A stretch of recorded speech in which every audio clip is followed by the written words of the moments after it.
Hello, today we will guide you through how to integrate Shopify into QuickBooks. By connecting these two platforms, you can streamline your e-commerce accounting, automatically bring in sales data, and reduce manual entry errors. Start by opening QuickBooks Online in your web browser and signing in to your company. From the main workspace, look for the section or tab related to getting things done or apps. You'll typically see an area called Integrations or an Apps option in the left menu. This is where QuickBooks centralizes connections to third-party tools. Locate the integrations area on the page. If you're on the Get Things Done dashboard, look for a card or link labeled Integrations. Click to open it. Inside, find the option that says Find Integrations. This takes you to the App Center where you can browse and connect approved apps. In the App Center search bar, type Shopify. Be sure to spell it correctly so you see the official results. You'll notice a few listings, but you want the one named Shopify Connector by QuickBooks.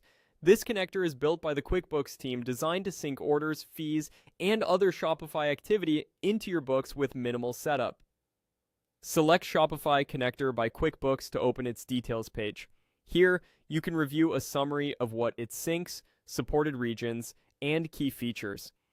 It's a good moment to consider how you want your sales, taxes, shipping, and payouts to appear in QuickBooks because the connector will offer mapping options during setup.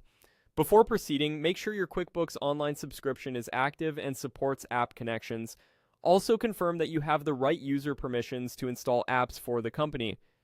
If something looks off, resolve billing or access issues first so the connection runs smoothly. When you're ready, click Get Integration Now.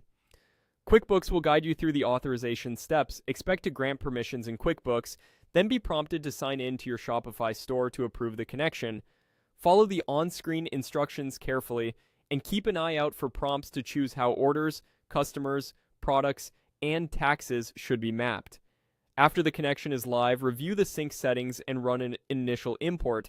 It's wise to start with a small recent date range to confirm everything lands in the correct accounts. Once you verify results, you can expand the sync window. If you ever need to adjust mappings, return to the connector settings in QuickBooks. That's it. You found the integration, selected the official connector, confirmed your plan, and started the connection so your Shopify data flows into QuickBooks accurately and automatically.